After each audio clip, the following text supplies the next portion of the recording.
The Gettysburg Address.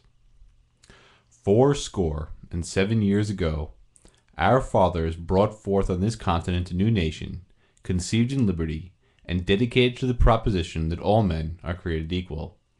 Now we are engaged in a great civil war, testing whether that nation, or any nation, so conceived and so dedicated, can long endure.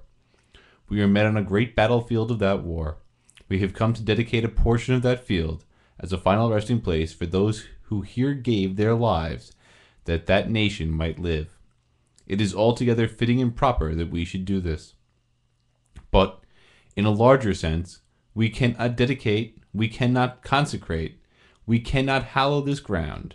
The brave men, living and dead, who struggled here, have consecrated it far above our poor power to add or detract. The world will little note nor long remember what we say here, but it can never forget what they did here. It is for us the living rather to be dedicated here to the unfinished work which they who fought here thus far so nobly advanced.